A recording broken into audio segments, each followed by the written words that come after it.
crack diaries are stories of lives on the edge, chronicled with unusual feeling and insight. The triumphs and sorrows of drug abuse are portrayed in cutting reality. The faces of crack are surprising, and the lives are humbling. Everyone knows a crackhead. Sometimes you just don't know you know.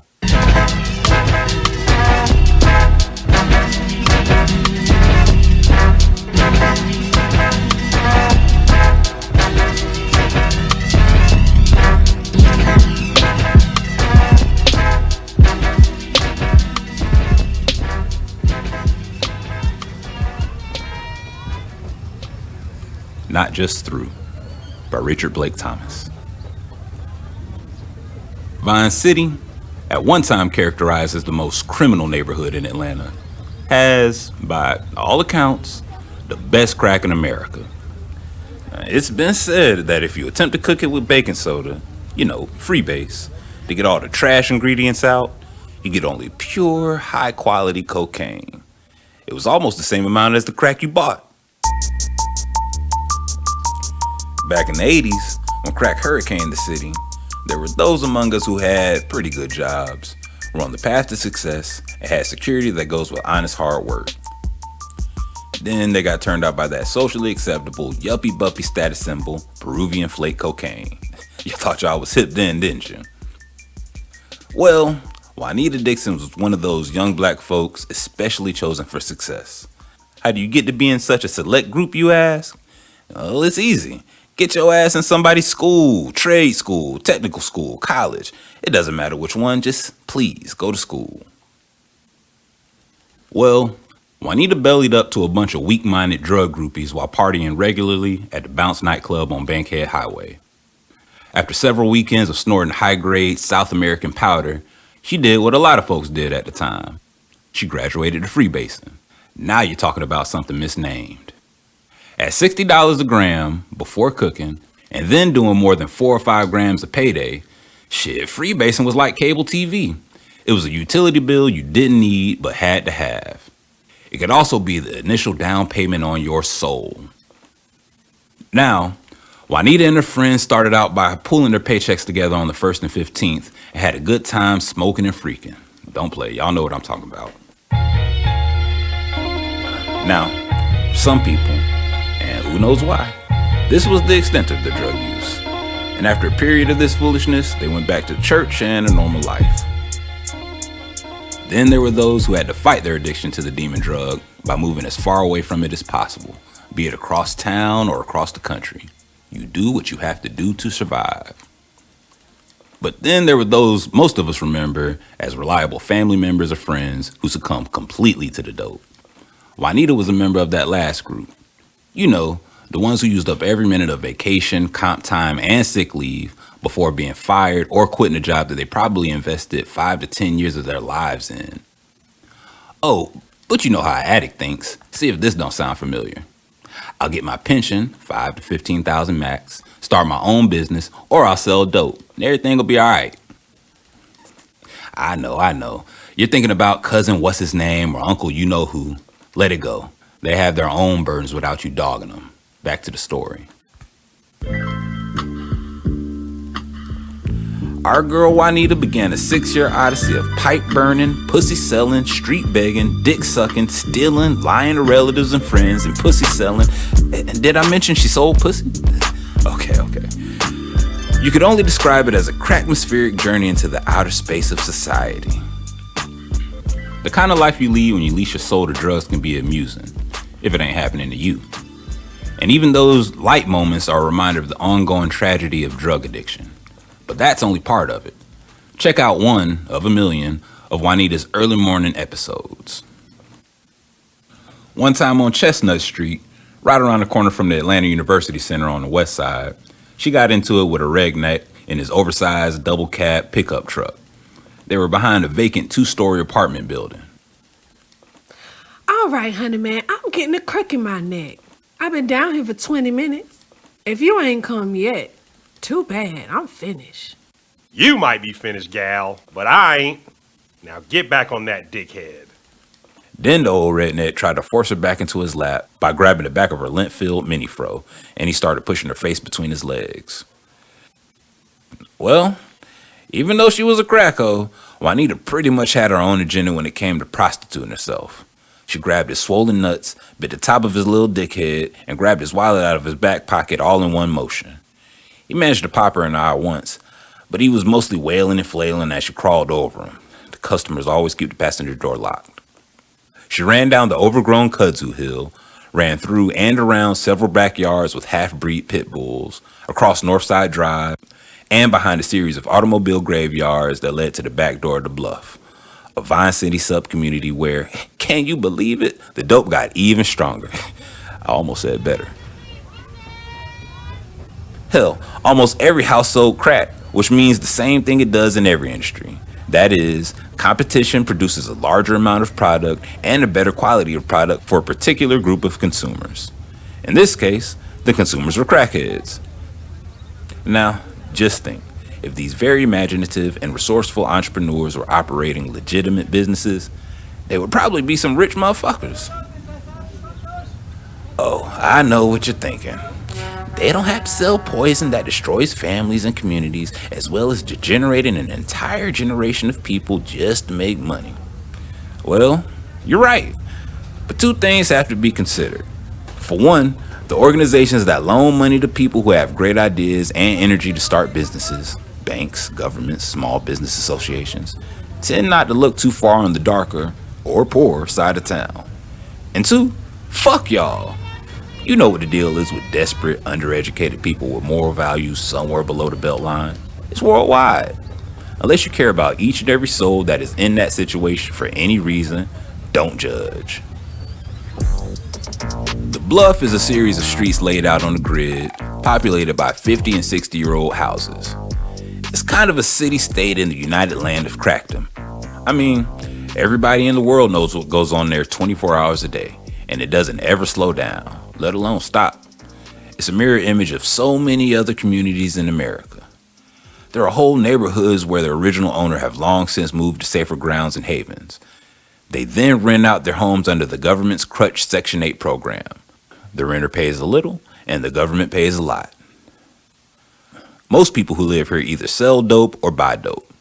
The same with sex. It should be a place where people can live peacefully after they go and earn an honest living every day. It should be a place where parents prepare their children for a wholesome life and teach them the ways and means to become decent citizens. But with few exceptions, that's just not the case. It's not possible here. Not now. It's the Bluff. When Juanita got near the home where she normally bought her dope, she slowed down to check out the landscape. She was looking over the busy streets where all sorts of bargaining and bartering were taking place. She was looking for any hint of Red Dog, Atlanta's drug-fighting police unit, on the scene. She saw the door of the home open, and out came a disappointed-looking soul with a television in his arms. He had obviously been rejected in his attempt to sell his mama Sony for a rock. Dope sellers' houses are full of electronics. After he hurried past Juanita to another seller's residence down the street, she walked up the simple brick steps and rapped on the raggedy screen door that guarded the porch of the white, wooden, single-story house. What you need? Came a girlish voice from behind a thick wooden burglar barred door. Hey, Neicey. It's me. Why so many dope dealers named Neicey or Nini? After a peep through the faded curtains, a large barrier opened. A slender, 20-year-old, red-headed brown beauty with a chocolate drop of a baby in her arms slunk up to the screen and said, What's up? I got $17. Can I get a dove? A dove is a $20 rock. The beauty reached in her bra for a plastic sandwich bag full of little blue bags of surgically sliced and weighed $10 nuggets of microwaved cocaine. She handed Juanita 2 of them and said, Bring me my $3 when you come back. Juanita took the dope and immediately put it in a place where the police searches occasionally neglect. I ain't gonna tell you where. She then made her way out of the high trade district to a friend's apartment about 5 blocks away. Donut, the friend she met when they were regulars at a common dope house, was now a special friend, especially when she felt the need to hit or simply find refuge from the streets. We're not talking about love or anything like that, but it was a comfortable, non-threatening relationship. And there was that other thing too. The ritual they performed when they got high went like this. Soon after she got to his place, she'd take a quick hit, hand him the shooter, and take a thorough shower. When she got out, he'd hand her the shooter again, light it for her, and then he'd perform an oral massage while she held the mystical smoke and leaned back on the edge of the bed, legs spread open. Donut would then take his shower, and this exercise were reversed. This lasted for the rest of the afternoon. After they finished, they slept until about 10 that night. Then it was time for Donut to start making his way to the train station. He had a job, that's right, that he had to get to by 11 p.m. They dressed, and she walked him to the rapid rail system, watching them pretend to put money in the turnstile slots and then slip between the rotating steel arms down to the platform. He saw the lights of the train coming, turned and waved goodbye to his friend. Then he headed to the upscale Buckhead Party District, where he cleaned up pissy bathroom toilet stalls that were mostly used for snorting and shooting dog, heroin, the drug of choice for those who thought they had everything. Juanita started her late evening rounds up and down the busiest streets on the west side. She had a couple of things on her mind. She wanted to get back to Neicey before she ran out of that particularly good batch of dope. Good luck with that. And she had to get her rent money together. So as cars drove up the street past her, she glanced quickly at each one to see if she saw the look of a potential customer.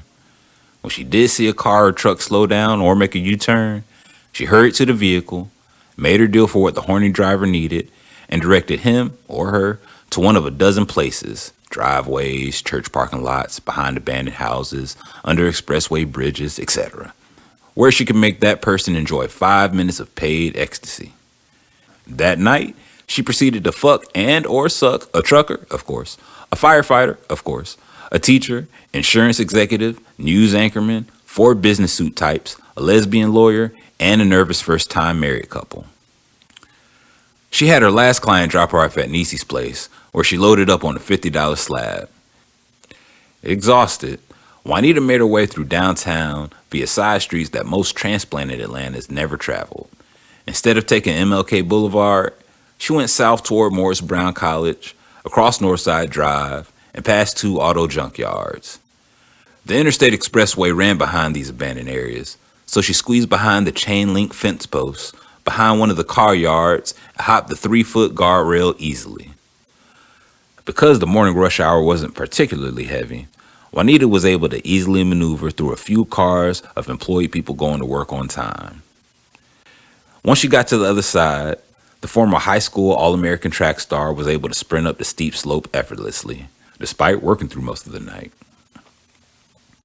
She walked past a few early morning college students who attended the large university located downtown, and she headed for her home.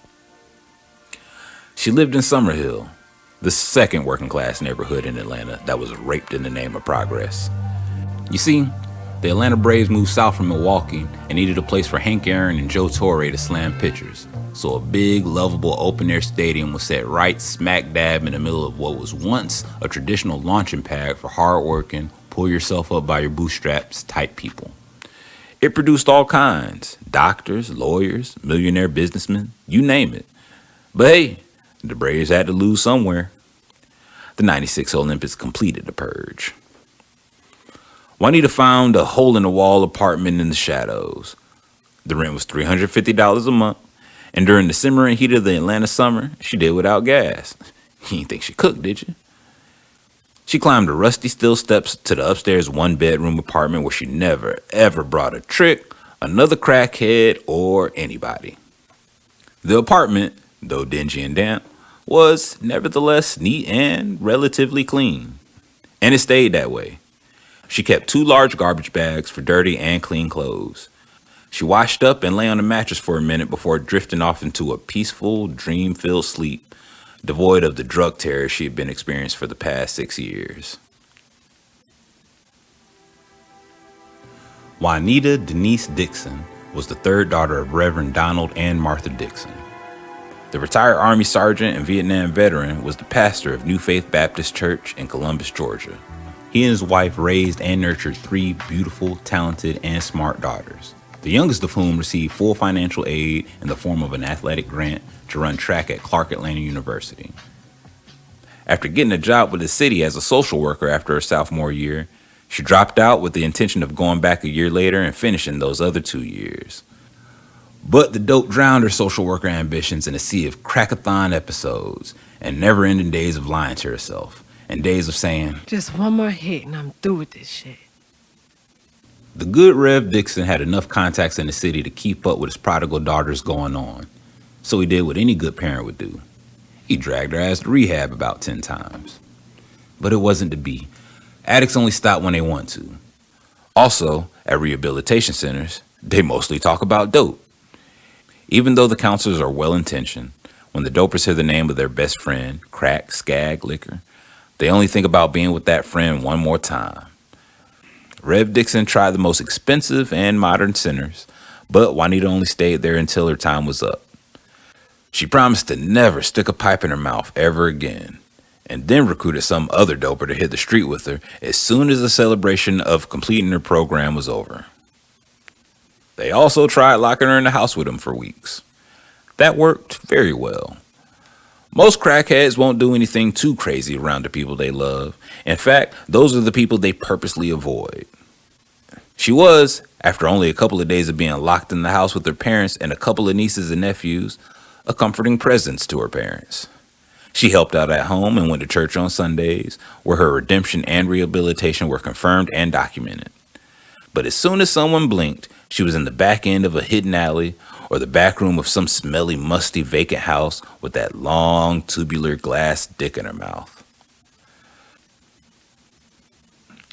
Juanita was so exhausted from that night of turning tricks that she didn't realize she had slept for 2 days. Somehow, she made over $1,000. I knew I was good, but damn. She laughed long and heartily. She reflected on the effort it took to get ahead and decided, believe it or not, to take a crack sabbatical. That's right. Even dopeheads will take a break without all you do-good motherfuckers up in their business.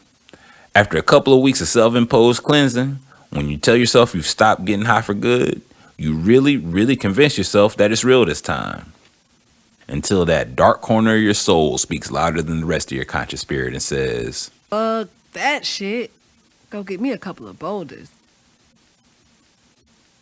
But she started feeling queasy and feverish after a while, and she couldn't keep anything in her stomach.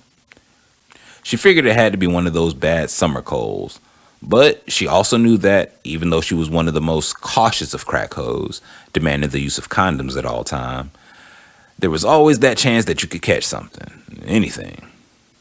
Juanita washed thoroughly, put on clean underwear, never forget mama's wisdom, and caught the bus that went downtown, where she took the leisurely 3-block walk to the best public hospital in the South. Grady Memorial Hospital had just gone a spectacular remodeling that made the patients feel like their medical services were equal to those in the hospital way up north of the city. The waiting area had numerous overhead televisions and was outfitted with comfortable seating in a well-lit, safe, and clean environment. One other change was made that veteran patients took to heart, and they were grateful. Morehouse Medical School interns were brought in to share and learn. With them came a sense of responsibility and a bedside manner usually reserved for well-paying customers. And just so you don't get the wrong idea, yeah, it's Morehouse, but these young doctors came from all walks of life, white, Asian, you name it. It was the spirit and tradition of that glorious institution that made them special. Juanita arrived at the hospital a little after 1 p.m., and by 4:30 p.m. she had been thoroughly examined, had blood work done, and, at the urging of a young, tall, yellow intern with a Brooklyn accent, a mammogram. Juanita thought she was efficient, courteous, and very smart. She also felt melancholy. At one point in her life, this is what she saw herself doing.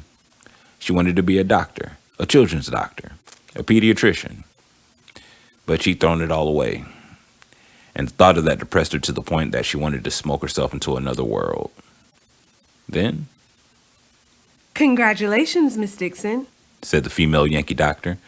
She was still reading the medical chart and scratching through her tight gold curls with her pen.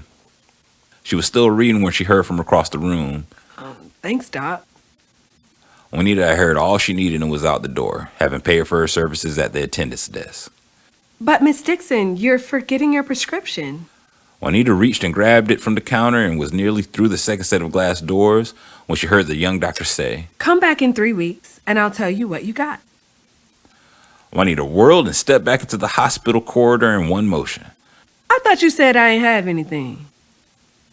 "I'm sorry, Miss Dixon. I was just wondering if you wanted to know if it was a girl or a boy."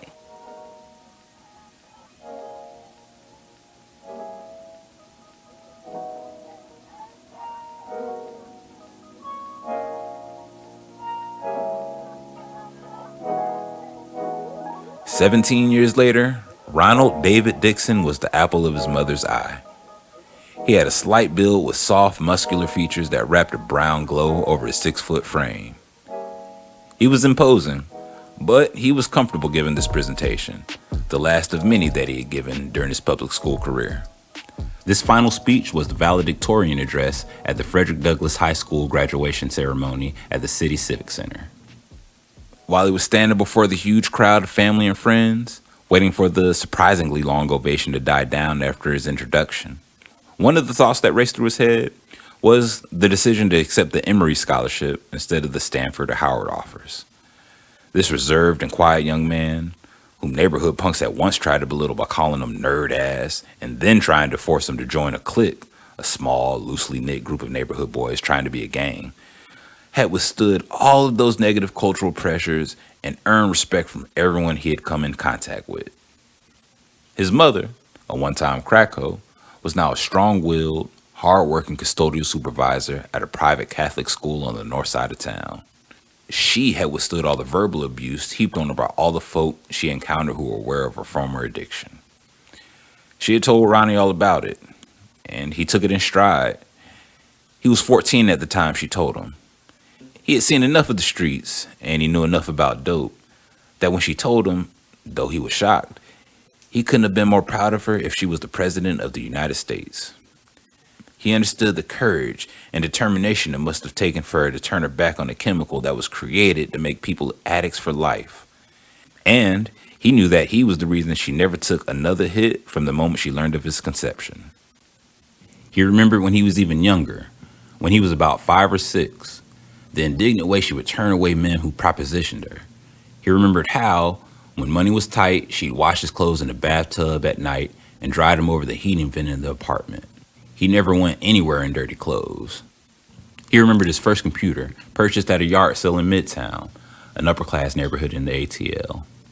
The numerous trips to museums across the city, the awards he won from public libraries each summer for reading a certain number of books. He always easily exceeded the amount.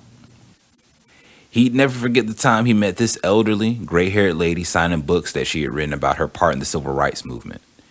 He could tell, even as a 70-year-old, that this woman must have been very, very important. But it wasn't because of the long lines of people standing in the cold rain to get a glimpse of her. It wasn't even the number of news reporters from across the nation thrusting microphones and cameras into this old lady's face, at which she never flinched. Remarkable, he thought. No. He knew that she must have been some kind of hero by the look in his mother's eyes. They were big and teary, gleaming with the kind of awe and respect reserved only for the chosen few who had earned a place in the heart of a nation. This was the first of his many visits to the Shrine of the Black Madonna bookstore in the West End of Atlanta. Well, now that Ronald had given his greetings to the mayor, superintendent, and all the other dignitaries on stage, he paused, pushed away from the podium, and walked slowly and purposely down the steps, up the left side aisle, and squeezed himself to the middle of the back row. The audience, stage guests, and other graduates followed him with their eyes, watching with nervous anticipation, knowing that high school graduates were capable of extreme surprises during their ceremonies. His demeanor and reputation, though, demanded patience and the respect he had earned. The stage guests squirmed in their seats, not knowing what a city kid might do. He picked up Juanita Dixon from her seat, gave her the biggest and most sincere hug and kiss ever, and returned to the podium amidst thundering cheers and tears of a few thousand men, women, and children. After letting the crowd settle back into their seats, Ronald Dixon began his valedictory address. My name is Ronald Dixon. I have the best mother to ever walk the earth in over 2,000 years. She was an addicted drug abuser until she found out that I was coming. You see, I'm what they call a crack baby.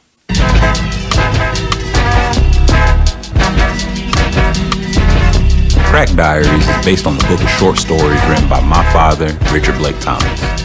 This is a DCA and 404 production, directed by Dan Allen and Joe Thomas, edited by Joe Thomas and recorded at DCA Studios, starring Danni Davis, Daniel Allen, and myself, Joe Thomas. Please subscribe to our Patreon and stay tuned for a preview of the next episode.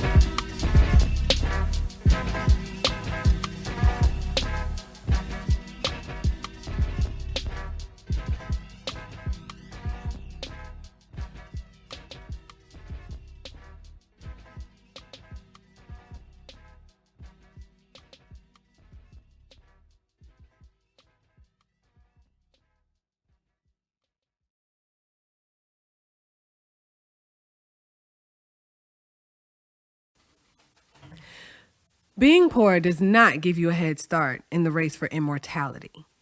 It is not nearly as hilarious as some of the people on your favorite talk show make it out to be. It does not build character or inspire one to greatness. Being poor is depressing.